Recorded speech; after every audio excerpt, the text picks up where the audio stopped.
capítulo 1, a partir do verso 1, a palavra do Senhor diz: No ano terceiro do reinado de Jeoaquim, rei de Judá, Nabucodonosor, rei da Babilônia, veio a Jerusalém e a sitiou.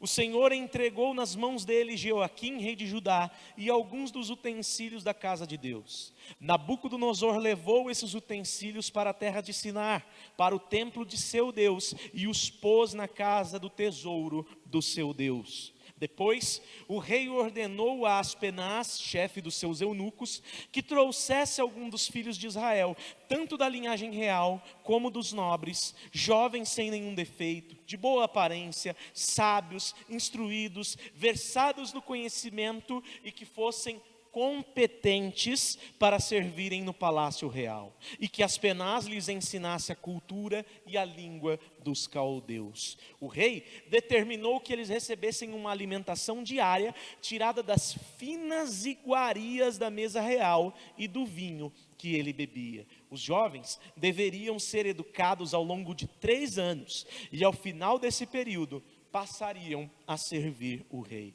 Entre eles se achavam Daniel, Ananias, Misael e Azarias, que eram da tribo de Judá.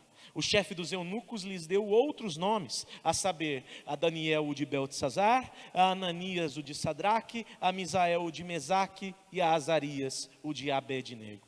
Daniel resolveu não se contaminar com as finas iguarias do rei, nem com o vinho que ele bebia. Por isso, pediu ao chefe dos eunucos que lhe permitisse não se contaminar.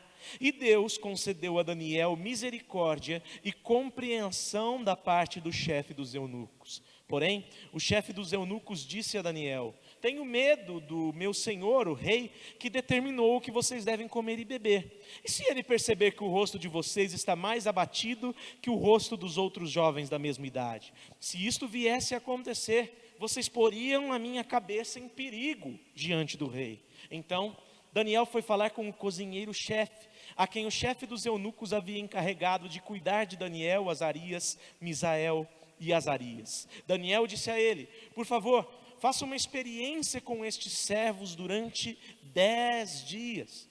Dê-nos legumes para comer e água para beber. Depois, compare a nossa aparência com a dos jovens que comem das finas iguarias do rei. Dependendo do que enxergar, o Senhor decidirá o que fazer com estes servos. O cozinheiro-chefe concordou e fez a experiência durante 10 dias. No fim de 10 dias, a aparência dos 4 jovens era melhor e eles estavam mais robustos do que todos os jovens que comiam das finas iguarias do rei. Com isto, o cozinheiro-chefe tirou deles as finas iguarias e o vinho que davam a beber, e lhes dava legumes. Ora, a estes 4 jovens, Deus deu o conhecimento e a inteligência em toda a cultura e sabedoria. Mas a Daniel deu inteligência para interpretar todo tipo de visões e sonhos. Ao final do tempo determinado pelo rei para que os jovens fossem levados à sua presença, o chefe dos eunucos os levou à presença de Nabucodonosor. Então o rei falou com eles, e entre todos não foram achados outros como Daniel, Ananias, Misael e Azarias. Por isso passaram a servir o rei. Em toda a matéria de sabedoria e de inteligência sobre que o rei lhes fez perguntas, os achou 10 vezes mais sábios que todos os magos e encantadores que havia em todo o seu reino. Daniel continuou ali até o 1º ano do reinado de Ciro. Curve sua cabeça, vamos orar. Deus Santo, louvamos a Ti, Senhor, e Te bendizemos, gratos por termos diante dos nossos olhos a Tua santa palavra. O que Te pedimos, Pai, é que o Senhor fale conosco, fere os nossos corações, Senhor, com a verdade santa do Teu Evangelho, para que consigamos viver colocando em prática esta santa verdade nos nossos dias. É no nome de Jesus que nós oramos. Amém. Queridos irmãos, o título da mensagem de hoje é Amando a Deus em meio a uma cultura pagã. E aqui eu quero já contar um testemunho do ano passado, onde eu tive a oportunidade de pregar em uma igreja aqui de Cajobi mesmo, no mês da Reforma Protestante. Os irmãos devem se lembrar, eu até preguei este sermão aqui em Romanos capítulo 5, a respeito do tema Solos Christus, né? Um texto que diz, assim como por um só homem entrou o pecado no mundo, também por um só homem esse pecado foi perdoado, ele foi redimido. E ao final, aconteceu que algo me chamou a atenção. Uma das líderes da igreja, do ministério, ela veio me cumprimentar. Ela disse que em tantos anos que eles promovem esse evento no mês, essa seria a oportunidade que ela tinha compreendido com mais clareza a respeito do assunto, a respeito das questões e dos lemas da Reforma Protestante, mas ela tinha uma dúvida na cabeça. E é interessante que essa dúvida, ela talvez não tivesse tanta relação assim com o texto exposto em si, mas era muito interessante essa dúvida. Os filhos dela dizem que Adão foi salvo, que Adão foi perdoado. E ela, por outro lado, não conseguia entender como Adão tinha sido salvo, uma vez que ele tinha quebrado o pacto e que tinha sido expulso da presença de Deus. Ela entendia que não havia mais esperança para Adão. E aí, sem desmerecer a irmã, peguei a Bíblia e eu comecei a explicar a partir dos argumentos do próprio texto da queda, dos argumentos de Gênesis 3, o porquê eu acreditava que sim, Adão tinha sido salvo. E se nós olharmos para esses argumentos, nós vamos ver, antes de qualquer coisa, o primeiro deles, em Gênesis 3,15, onde Deus diz que o descendente da mulher, ele esmagaria a cabeça da descendência da serpente. O que é isso? É uma esperança de reconciliação para a humanidade caída, por meio de um único Filho do homem.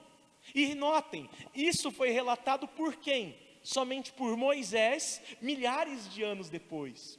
Como então, se Adão não tivesse crido, essa história, sem que houvesse ninguém no mundo, teria chegado até os tempos de Moisés, para que ele, por divina inspiração, a registrasse.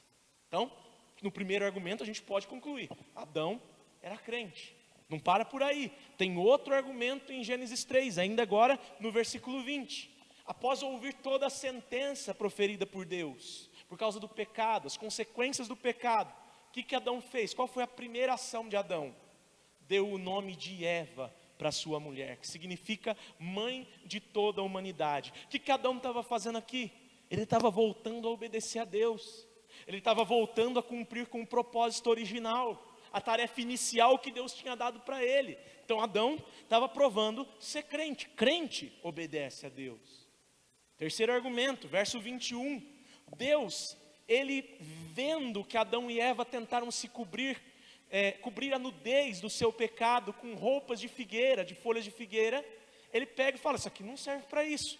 Ele vai lá e ele costura roupas com peles de animais para cobrir a nudez de Adão e Eva. Então Deus ali naquele momento, ele prova a Adão que aquela graça futura prometida em Gênesis 3,15, do descendente da mulher, que é Jesus, também tinha sido em favor dele, Adão. E quarto e último argumento, versos 22 e 23 do capítulo 3 de Gênesis, Deus expulsou Adão e Eva do jardim do Éden, para que eles não comessem do fruto da árvore da vida, e pudessem então viver eternamente. Então aqui nós temos uma ação de disciplina de Deus, mas não só uma ação de disciplina de Deus, também uma ação da misericórdia zelosa do Senhor. Deus disciplina aqueles a quem Ele ama, mas Ele disciplina com zelo. Pense, queridos, imagine se Deus permitisse que o homem pecasse e que o homem continuasse vivendo a vida inteira sem a morte na presença do pecado. Imagine que terror seria. Se viver nessa terra na presença do pecado, 80 e poucos anos já é algo terrível, algo difícil.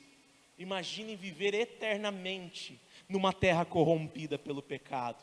Deus usou de misericórdia, expulsando Adão e Eva do jardim do Éden.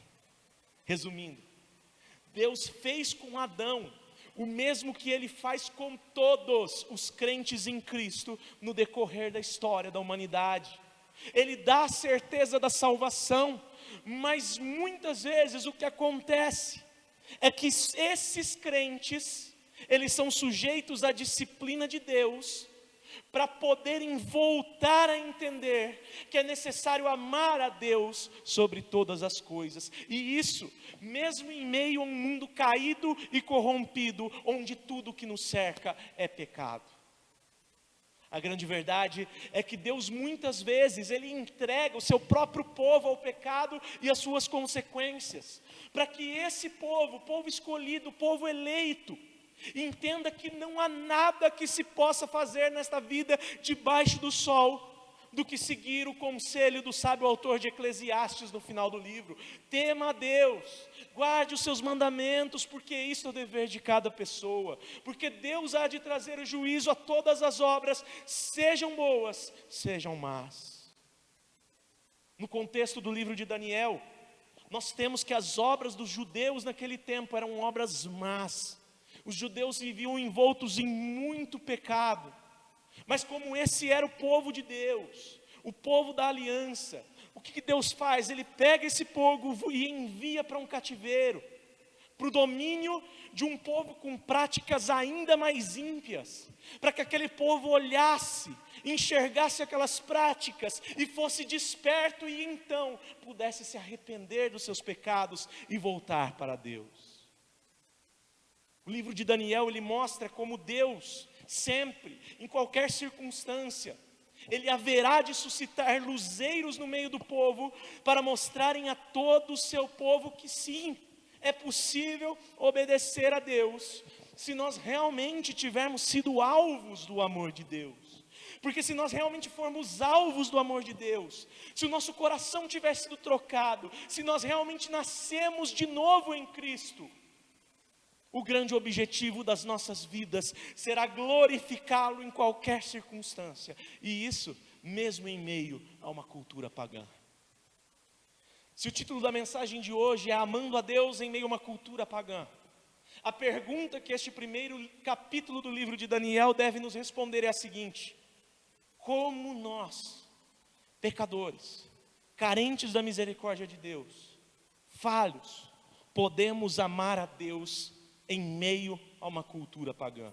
E este texto vai nos direcionar inicialmente a 5 ações que vão responder a essa pergunta, sendo que a primeira delas é discernindo os tempos e os acontecimentos segundo a palavra de Deus. Primeira ação, discernindo os tempos e acontecimentos segundo a palavra de Deus. Olha os versos 1 e 2. Preste atenção. No ano 3º do reinado de Jeoaquim, rei de Judá, Nabucodonosor, rei da Babilônia, veio a Jerusalém e a sitiou, a dominou.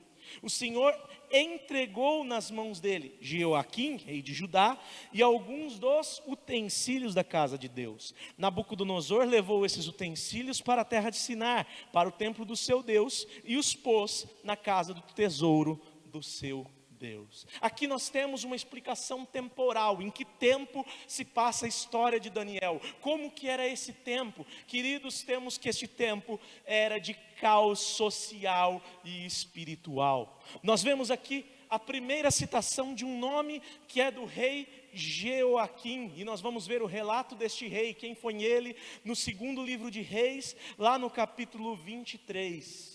Ele foi um rei que assumiu o reinado de Judá com cerca de 25 anos. Ele era filho do rei Josias, rei esse que tentou encabeçar em seu governo um período de reforma espiritual, um período de despertamento. E diz a palavra que antes de Josias, nunca tinha havido em Judá um rei que se convertesse de todo o coração ao Senhor como ele. Foi Josias que redescobriu o livro da lei. Foi Josias que voltou a celebrar a Páscoa segundo as prescrições dadas por Deus a Moisés. Foi Josias, queridos, que eliminou do meio da nação todo culto a deuses pagãos e toda consulta a médiuns e adivinhos. Porém, nós também vamos ver nessa palavra que nos períodos do pai de Josias, que se chamou Manassés, o povo se entregou a tantos pecados, a tantas abominações, fazendo tantas alianças com povos ímpios, promovendo tantos cultos a deuses pagãos, que as boas ações do rei Josias, elas foram incapazes de mover, de movimentar, de motivar o povo para enxergar o seu pecado. Então o povo de Judá, ele estava envolvido de tal forma com o seu pecado, que somente poderia haver uma mudança se Deus chegasse e desse um chacoalhão, se Deus chegasse e falasse para eles: oh, acorda gente, olha o que vocês estão fazendo. E por isso, apesar da fidelidade de Josias, Deus o entrega, esse rei fiel, para morrer nas mãos do faraó Neco, e levanta seu filho Jeoacás e posteriormente o seu irmão Eliaquim, que teve seu nome mudado pelo faraó para Jeoaquim, que seria o penúltimo rei dos descendentes de Davi na era da monarquia israelita, antes do exílio na Babilônia.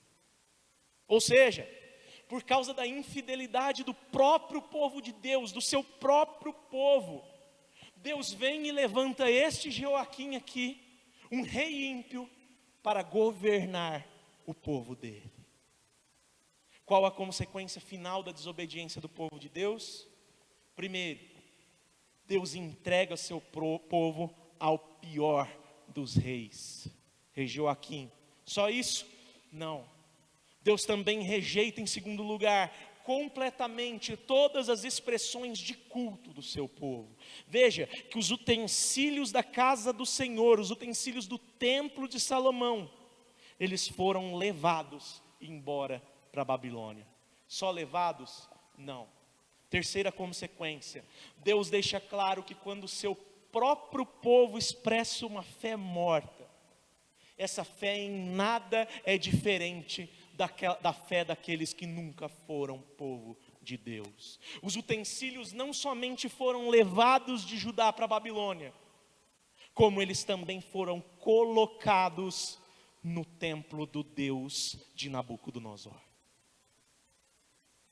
O que Deus queria com tudo isso, meus irmãos, era que o seu povo eleito, que aqueles que verdadeiramente fossem fiéis, enxergassem que todo aquele mal, ele estava vindo do próprio Deus, e vinha em resposta àquilo que ele mesmo tinha deixado bem claro a Moisés, lá em Deuteronômio, na ocasião da repactuação da aliança. No dia em que o meu povo desobedecer, disse Deus, eu os lançarei fora, por causa da sua desobediência. E era isso que estava acontecendo aqui. Talvez você possa estar se perguntando, tá bom, mas o que eu tenho a ver com isso aqui em Cajobi? E aí eu te pergunto, e a pandemia? Você acha que foi somente um sistema de governo ímpio que trouxe o vírus para o mundo? Você acha que foi um acidente?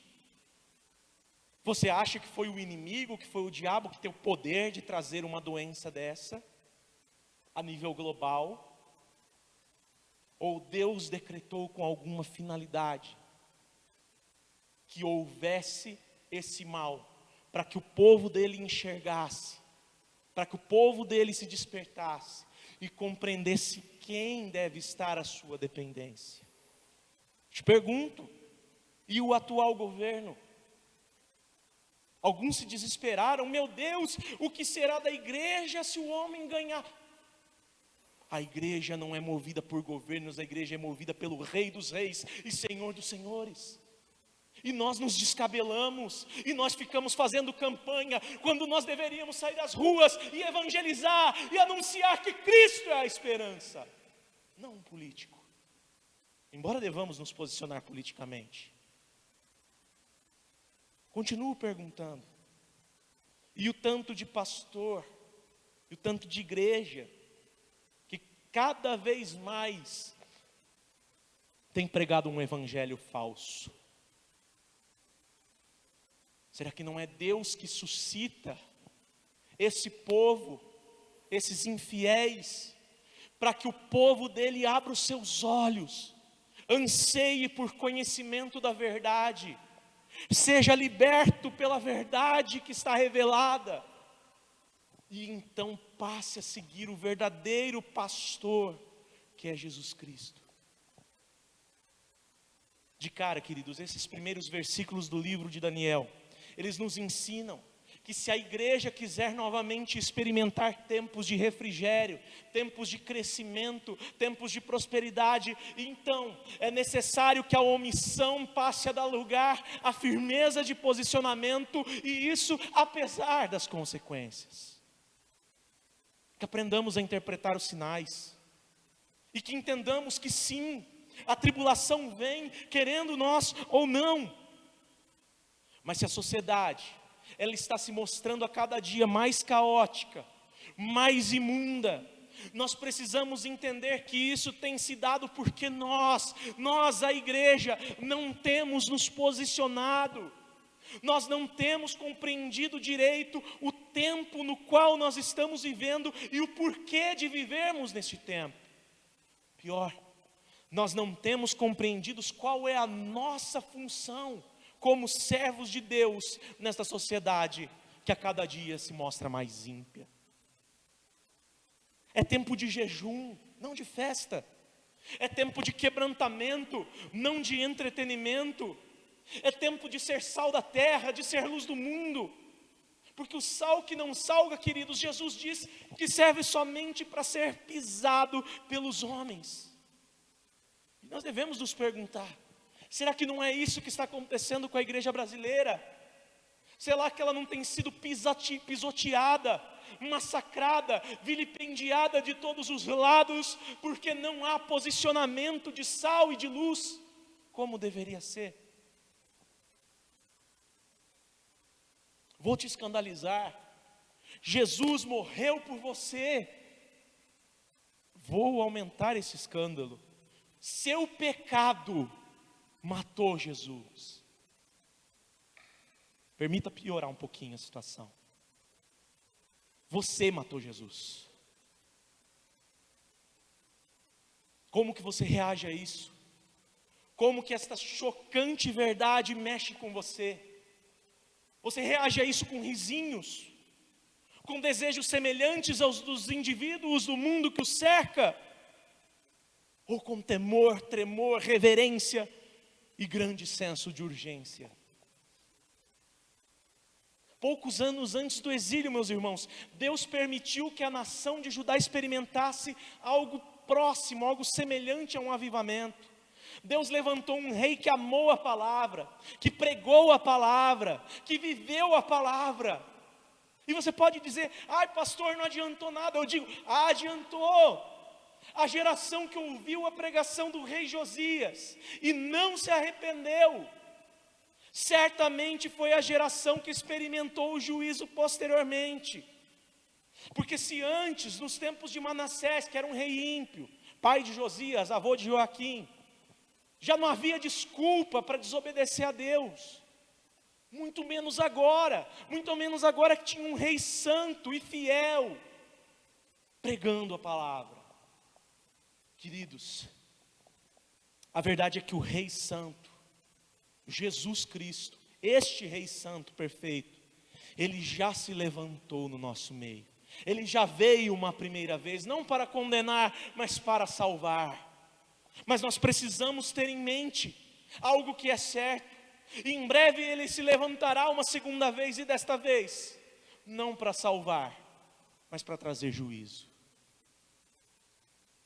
Para onde nós seremos levados? Para a gloriosa presença do Rei? Ou para o exílio definitivo, onde não haverá mais espaço para a bondade do Deus eterno, a saber, o lago que arde em fogo e enxofre? Se nós somos povo de Deus, queridos, nós precisamos entender que este tempo se aproxima. Então é necessário que aprendamos que tudo isso vem de Deus, que nós descansemos em Deus, mas que nos posicionemos como servos de Deus. Como podemos amar a Deus em meio a uma cultura pagã? Primeira ação: discernindo os tempos e os acontecimentos segundo a palavra de Deus. Segunda ação: compreendendo as estratégias inimigas para corromper o povo de Deus. E aqui nós vemos 3 estratégias no texto. Primeiro, desconstrução cultural, versos 3 e 4. Depois, o rei ordenou a Aspenaz, chefe dos seus eunucos, que trouxesse alguns dos filhos de Israel, tanto da linhagem real como dos nobres, jovens, sem nenhum defeito, de boa aparência, sábios, instruídos, versados no conhecimento e que fossem competentes para servir no palácio real. E que Aspenaz lhes ensinasse a cultura e a língua dos caldeus. Desconstrução cultural.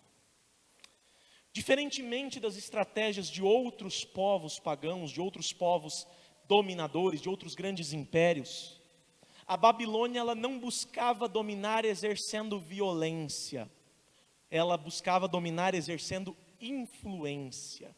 Ela queria mudar os costumes daqueles a quem eles exerceriam domínio. Agora preste atenção aqui. O rei pediu para que fossem trazidos israelitas, ou seja, pessoas que criam em um único Deus, no Criador dos céus e da terra, da linhagem real e nobres, ou seja, influentes, pessoas que tinham poder sobre o restante do povo, jovens, ou seja, gente com lenha para queimar, gente com a mente aberta, para receber conhecimento novo e para mudar a sua cosmovisão, o seu jeito de crer e de enxergar o mundo. Saudáveis, gente que pudesse trabalhar por essa nova cosmovisão. De boa aparência, pessoas que poderiam ser simpáticas ao próximo. Inteligentes, pessoas que pudessem aprender com facilidade. Cultos, pessoas que amassem cultura, adquirir conhecimento. Para quê? Para aprender a cultura e a língua dos caldeus, a língua da Babilônia. Segunda estratégia, introdução ao padrão cultural vigente. Olha o verso 5. O rei determinou que eles recebessem uma alimentação diária, preste atenção, tirada do quê? Das finas iguarias da mesa real e do vinho que ele bebia. Os jovens deveriam ser educados ao longo de 3 anos e ao final desse período passariam a servir o rei. Quer conhecer um povo?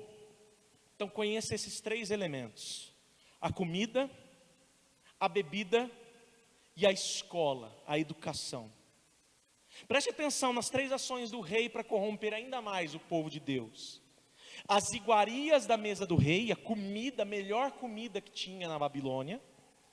O vinho do rei, a melhor bebida, a de mais qualidade.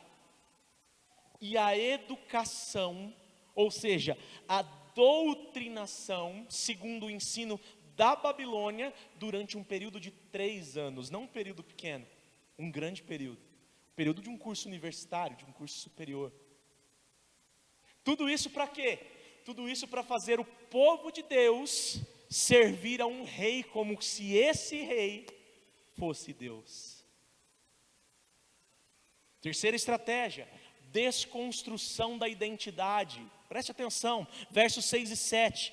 Entre eles se achavam Daniel, Ananias, Misael e Azarias, da tribo de Judá. O chefe dos eunucos lhes deu outros nomes, a saber, Daniel, o Belsazar, Ananias, o de Sadraque, Misael, o de Mesaque, Azarias, o de Abidnego. Então, os nomes dos jovens, eles foram mudados. E daí? Queridos, no mundo antigo, no Oriente Antigo, nada tem mais peso sobre a identidade de uma pessoa do que o seu nome. Pode ver na Bíblia, conforme se queria que fosse o futuro de um filho, se dava o nome a ele. Quando Jacó nasceu puxando o calcanhar de Esaú, Jacó foi chamado de Jacó porque Jacó significa enganador, significa traiçoeiro. Então, o nome ele tem um peso extremo no Oriente Antigo. Quando o rei pega e ele manda o chefe dos eunucos, o encarregado dele, a dar outros nomes, ele está falando, tira deles a identidade divina, troca, tira deles a essência, muda quem eles são. Pergunta que você deve estar se fazendo é, mas o que eu tenho a ver com isso, se isso é no mundo antigo? Queridos, precisamos entender que o inimigo quer os nossos jovens a qualquer custo. O inimigo os odeia e os quer. Porque funciona assim basicamente. Quem ora pela igreja geralmente são os mais velhos, que têm tempo para orar. Quem sustenta a igreja são os adultos, que trabalham, que são economicamente ativos. Mas quem movimenta a igreja, quem faz os trabalhos que impulsionam a igreja, são os jovens. Se eu ataco os jovens da igreja, o que eu faço? Eu freio o crescimento da igreja.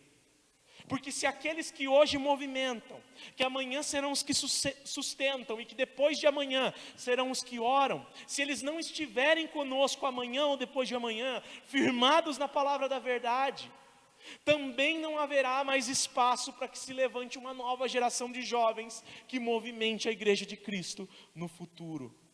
Ah, mas não é Deus que movimenta a igreja? Sim, querido, é Deus que movimenta a igreja. Mas Deus usa dessa forma os seres que Ele criou e que Ele chamou para movimentar a igreja, pela graça dEle. Como então que nós podemos nos defender dessas estratégias? Nossos jovens precisam estudar. Nossos jovens precisam sim conhecer ciência, conhecer cultura.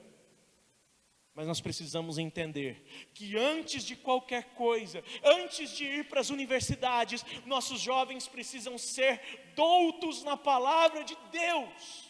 Eles precisam conhecer a Bíblia, porque somente quem conhece e vive a palavra de Deus é que tem condições de se posicionar diante de uma sociedade e mesmo em meio a ela, dizer que aquilo que está do seu redor não presta, não convém para quem serve a Deus. Só quem conhece a Deus, só quem conhece a palavra de Deus. Jovem, quer um conselho? Cadê os meus jovens hoje? Não estão, né? Estude. Leia bons livros, conheça não somente as disciplinas que fazem parte da profissão que você escolheu ou irá escolher para seguir. Conheça a literatura, conheça a arte, conheça a filosofia, busque conhecimento. Mas busque conhecimento sem esquecer que aquilo que você deve dominar e conhecer de trás para frente é a palavra do Deus vivo. Frequente aos cultos, vá aos estudos bíblicos, participe de discipulado. Busque levar esse conhecimento sublime a jovens que conhecem menos ou que não conhecem a palavra de Deus. Jovem, viva para Deus. E você que não é jovem, mas que é avô, pai, líder, pastor, tem um conselho: entenda de uma vez por todas que seu jovem não precisa de show gospel, seu jovem não precisa de luzes piscando, seu jovem não precisa de mensagens motivacionais, seu jovem precisa do Evangelho, não de uma lista de regras, não de meras proibições, não de músicas de qualidade duvidosa, só porque supostamente se diz que foi um cristão que escreveu. Seu jovem precisa do Evangelho, que é o poder de Deus para a salvação daquele que crê. Porque quem conhece a si próprio, quem sabe quem é Jesus e o que Jesus fez, ouça, querido, jamais se curvará a qualquer mero mortal ou a qualquer sistema que pretender se levantar como Senhor sobre uma vida, uma vez que ela já pertence a um único Senhor, que é Jesus Cristo. Quem conhece a Jesus, não aceita outro Senhor. Como podemos amar a Deus em meio a uma cultura pagã? Segunda ação, compreendendo as estratégias inimigas para corromper o povo de Deus. Terceira ação, decidindo não se envolver com aquilo que desagrada a Deus, mesmo que pareça bom. Decidindo não se envolver com aquilo que desagrada a Deus, mesmo que pareça bom. Aqui nós temos dois elementos dentro deste tópico. Primeiro deles, decisão. Verso 8, Daniel resolveu não se contaminar com as finas iguarias do rei, nem com o vinho que ele bebia. Por isso pediu ao chefe dos eunucos que lhe permitisse não se contaminar. Presta atenção, Daniel ele resolveu, ele decidiu, ele não quis se misturar, se contaminar com as finas iguarias da mesa, nem com o vinho do rei. Por que Daniel se contaminaria? Essa é a pergunta que fica aqui. Por que ele decidiu isso? Por que ele acreditou que ele se contaminaria comendo da mesa do rei e bebendo do vinho? Aqui nós temos basicamente 4 argumentos que os estudiosos defendem, 3 deles mais improváveis e o quarto o mais provável. Primeiro, os babilônios eles comiam alimentos proibidos pela lei mosaica. Então, por exemplo, na Babilônia se comia carne de porco. Então Daniel, como judeu, ele não deveria comer. Só que essa teoria é improvável, porque o texto também fala que ele não quis se contaminar com o vinho. E a lei não tinha proibição quanto a vinho. Então, a gente pode descartar isso aqui. Segundo, as comidas do rei, elas seriam consagradas a deuses pagãos. Seriam um objeto de culto. E embora fossem, essa teoria ela se torna improvável como motivo para a rejeição de Daniel, porque se as carnes, as iguarias, o vinho eram, os legumes também seriam. Então não teria por que comer legumes. Então, a gente descarta essa teoria. Uma terceira e ainda menos provável, seria por questões de saúde, mas em momento algum a Bíblia fala sobre vegetarianismo ou veganismo aqui para a questão de saúde. Então, nós partimos para uma quarta teoria e a mais provável. Preste atenção. Daniel estava querendo mostrar para todos e lembrar a si próprio também que aquele tempo que ele estava passando na Babilônia era um tempo de provação e privação para os judeus. Não era momento de festa, não era um momento de ter acesso àquilo que era melhor para a carne. Era momento de se posicionar. Então o primeiro elemento que nós vemos aqui é a decisão. E o segundo elemento no verso 9, que é graça, favor de Deus. E Deus concedeu a Daniel misericórdia e compreensão da parte do chefe dos eunucos. Então Daniel, primeiro ele decide não se contaminar. E o que Deus faz? Deus toca no coração do chefe dos eunucos e permite que ele não se contamine. Qual a relação então da postura de Daniel com o nosso mundo de hoje? Nós precisamos aprender que nós não estamos neste mundo por acaso. É necessário que nós não estamos no lugar aonde nós estamos, no serviço aonde nós estamos, na igreja em que nós estamos, a passeio. Ninguém está aqui a passeio. Nós estamos neste mundo em missão. E qual é a missão do povo de Deus? É anunciar as grandezas daquele que os chamou das trevas para a sua maravilhosa luz. Nós precisamos influenciar, não ser influenciados. Nós devemos amar ao mundo como Deus amou, mas não nos tornar amantes do mundo, o que é diferente. Ai, pastor, mas e o meu chefe? O meu professor, meu pai, minha mãe, meu marido, meu namorado? Deixa eu te falar algo.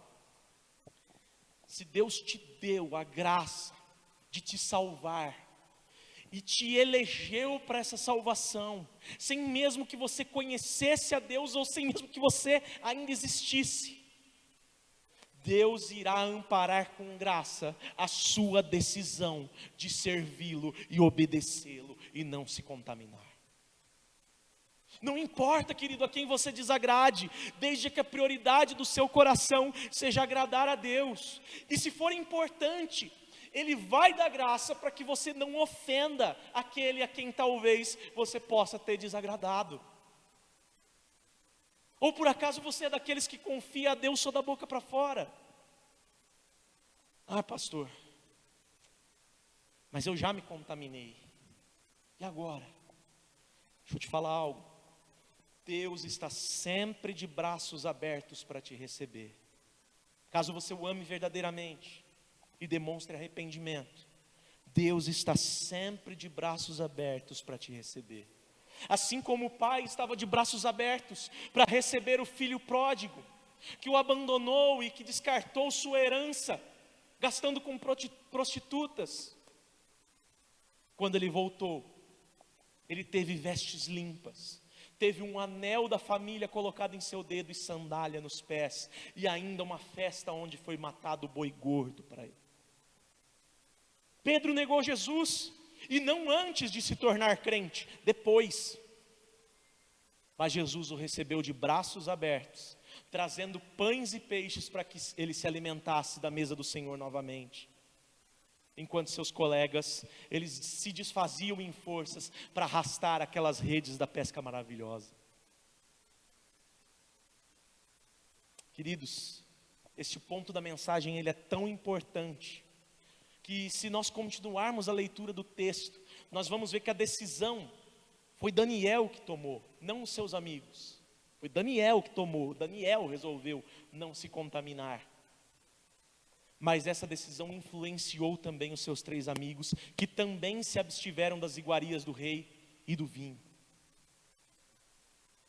Como podemos amar a Deus em meio a uma cultura pagã? Terceira ação, decidindo não se envolver com aquilo que desagrada a Deus, mesmo que pareça bom. Quarta ação, compreendendo que as tentações sempre estarão presentes. Olha o verso 10, presta atenção. Porém o chefe dos eunucos disse a Daniel: tenho medo de o Senhor, o rei, que determinou que vocês devem comer e beber. E se ele perceber que o rosto de vocês está mais abatido do que o rosto dos outros jovens da mesma idade?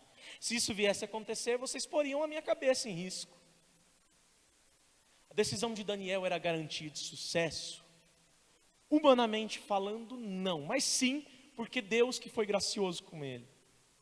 Só que o inimigo, ele sempre usa de sutis estratégias para fazer com que o servo de Deus se desvie no seu coração.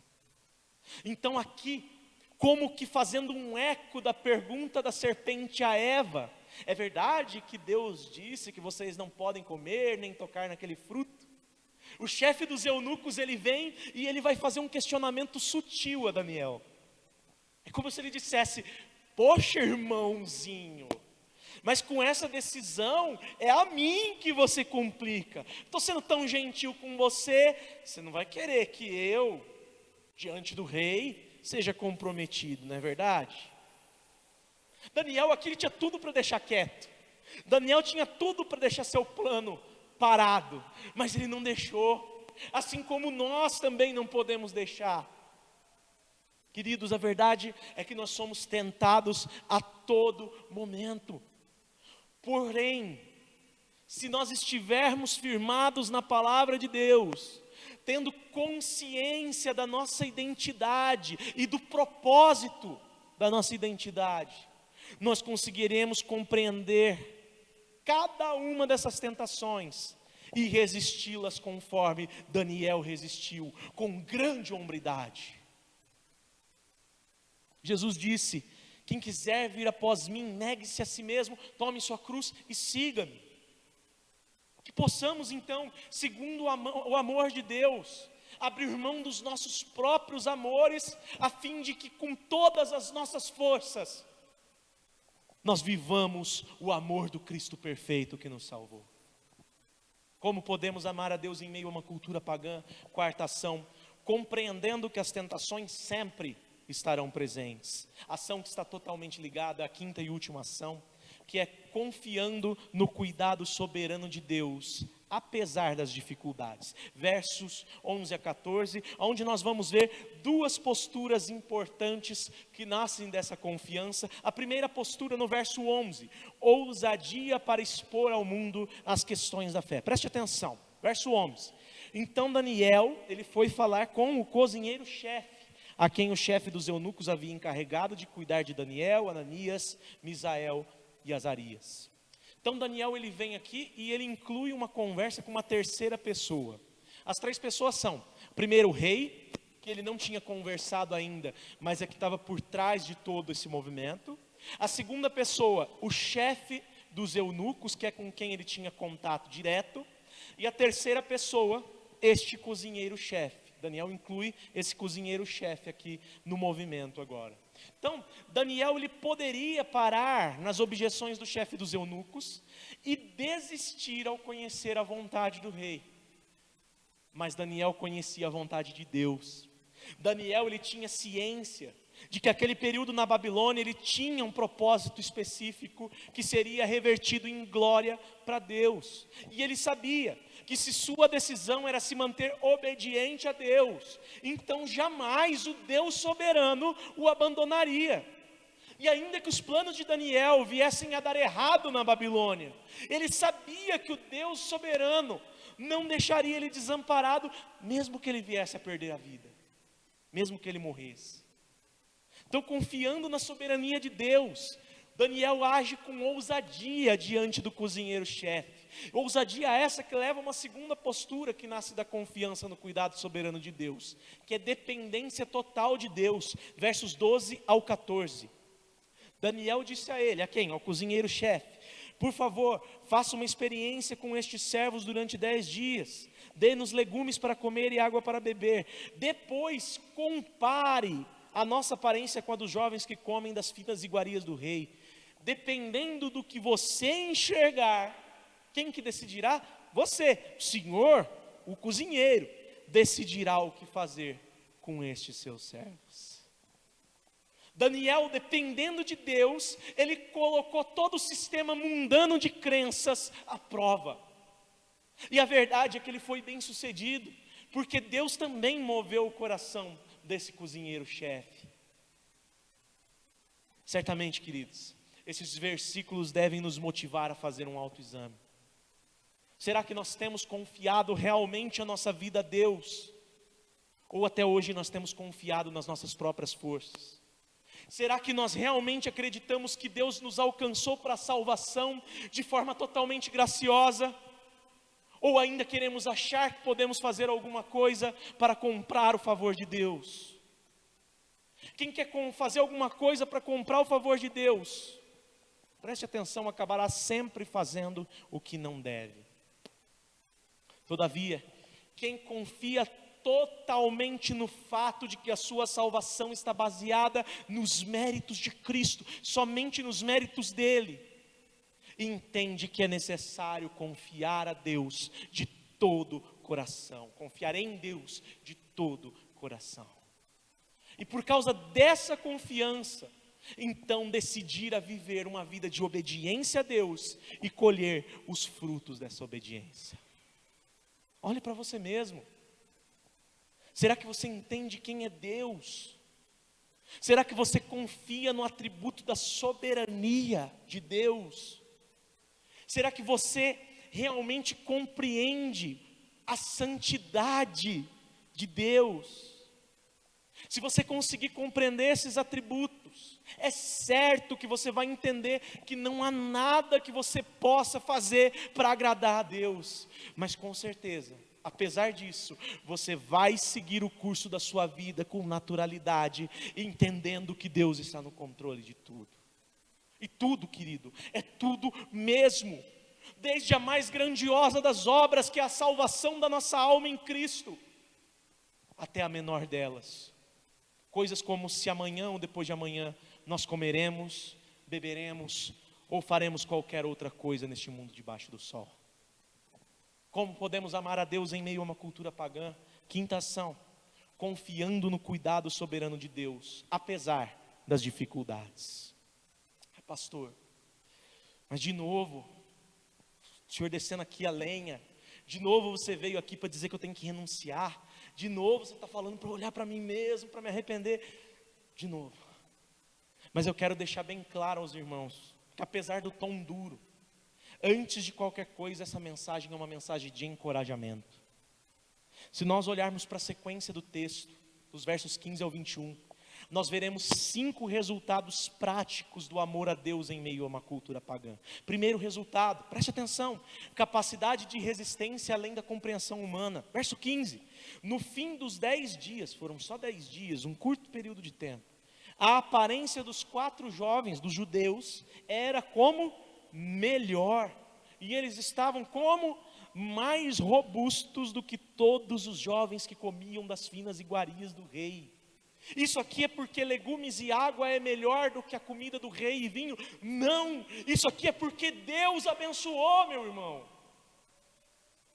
Deus pôs as mãos, não importa se é carne, não importa se é legumes, Deus pôs as mãos e eles tiveram um resultado que era necessário.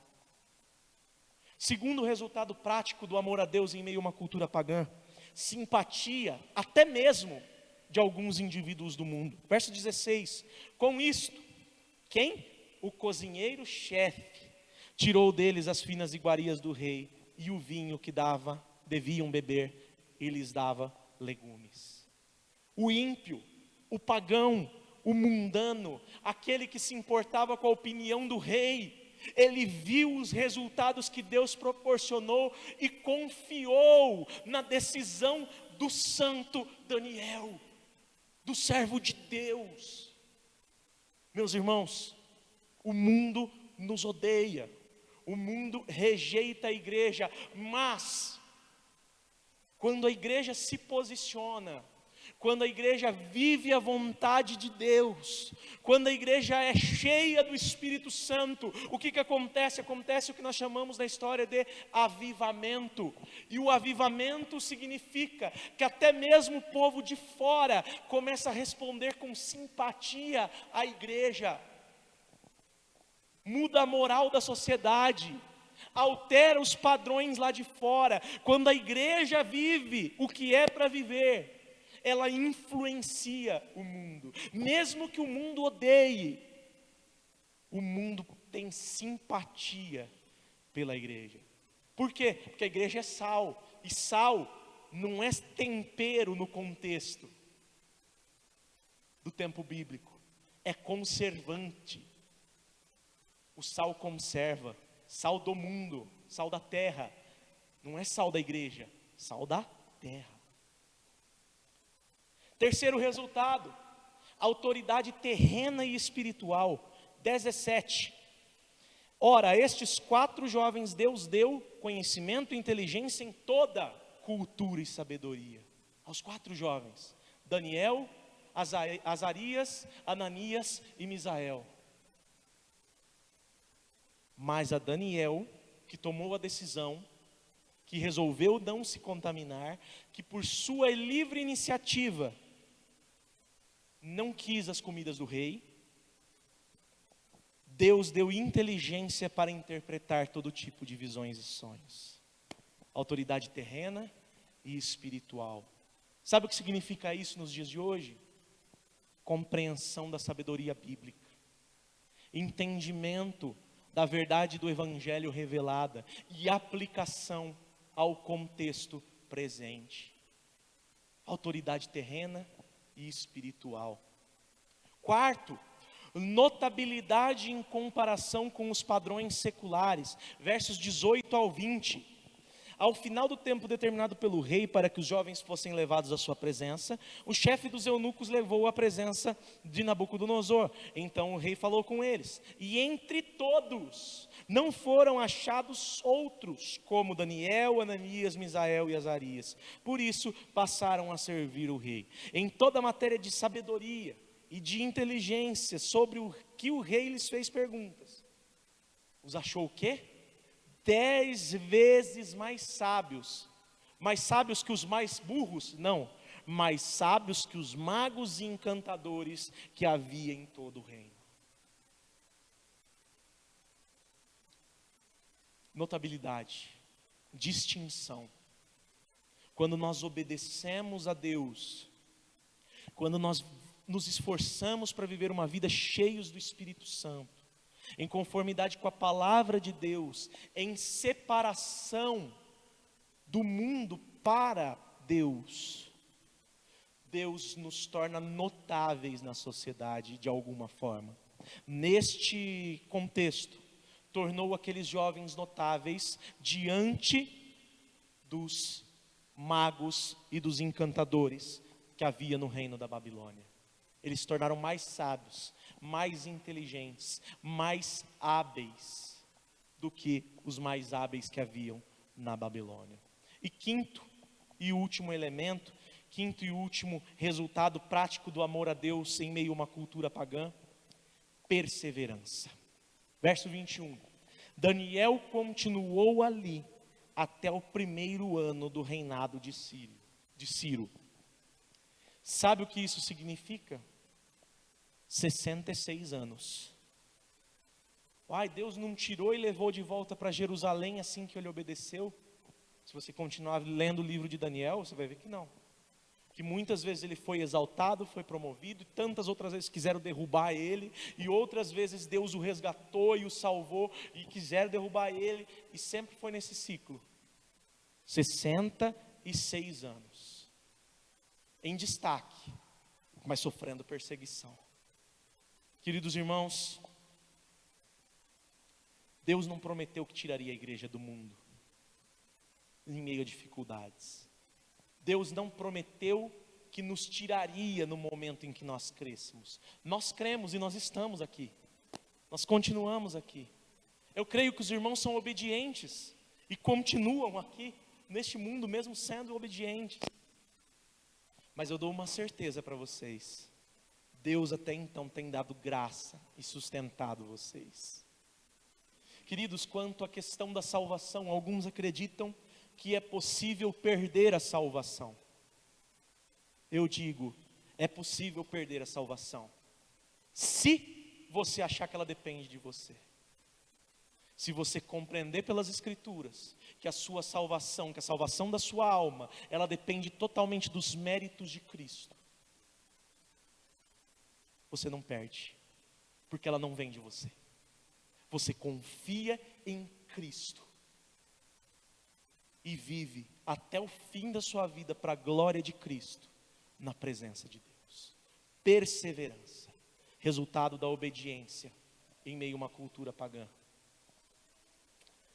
Caminhando para o final, queridos, quero trazer alguns desafios deste texto, para a gente pensar rapidinho. Primeiro desafio: conheça quem você é em Cristo. Você é um pecador, miserável, destituído da glória de Deus. Mas você também é nação santa, povo eleito, sacerdócio real, povo exclusivo de Deus, a fim de anunciar a grandeza daquele que os chamou das trevas para a sua maravilhosa luz.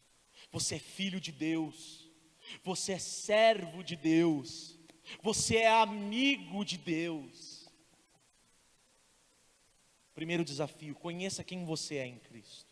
Segundo desafio: decida se posicionar como um servo de Cristo. Nós somos amigos de Jesus, nós somos filhos de Deus. Tem esse relacionamento de intimidade com Deus que nós em Cristo somos chamados para ter. Mas em um mundo pecaminoso, pagão, corrompido, numa sociedade perversa, nós precisamos nos posicionar como servos, em obediência total a um rei que governa para todo sempre. Decida se posicionar como um servo de Cristo. Terceiro e último desafio: persevere para a glória de Cristo. Quanto que eu devo obedecer, pastor? Um pouco? 2 dias? 10 anos? 20 anos? Querido, a vida toda, até que o Senhor te busque, até que o Senhor te chame, porque Ele é o Senhor da sua vida. Por que eu devo fazer isso? Para eu ser notado por Deus? Não. Para eu ser notado pelos homens? Não. Para que o nome santo do Deus Santo que te chamou e te salvou seja exaltado pelos séculos dos séculos. É isso que Daniel fez. Persevere para a glória de Cristo.